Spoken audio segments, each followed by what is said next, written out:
In today's video, I'm going to teach you how to enable Leaderboard in Duolingo. We will go step by step so you can follow along even if this is your first time changing settings. First, open the Duolingo website. Use your regular browser, like Chrome or Firefox, and type duolingo.com in the address bar. When the page loads, you should see the familiar Duolingo home screen with the green owl logo and your language course in the middle. Next, sign into your account. Look toward the top right corner of the page for the login option. Click it, then enter your email and password, or use your usual sign-in method.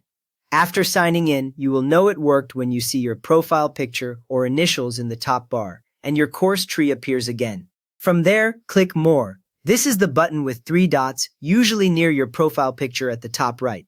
When you click it, a small menu opens below it.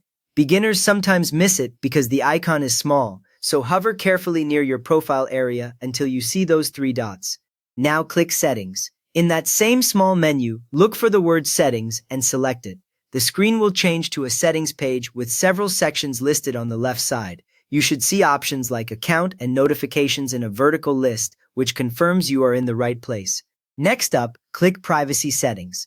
On the left side panel of the settings page, find the Privacy section and select Privacy Settings. Once you click it, the main area on the right updates to show privacy options.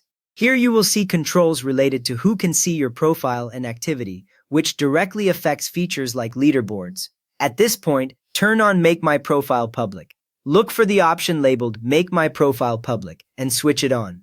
When this is enabled, your profile becomes visible enough for Duolingo to place you into leagues and show you on leaderboards. A common beginner mistake is leaving this off and wondering why no leaderboard appears, so make sure the toggle is clearly in the on position before you continue. With that ready, save your changes. Near the bottom or top of the settings area, you will see a Save button. Click it once and wait a moment.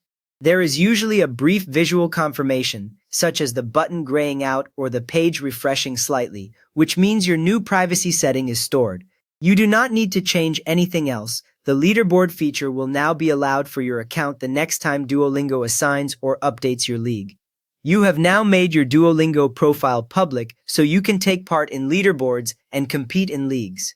If this helped you unlock the leaderboard, please give the video a thumbs up and subscribe if you want more quick Duolingo tips.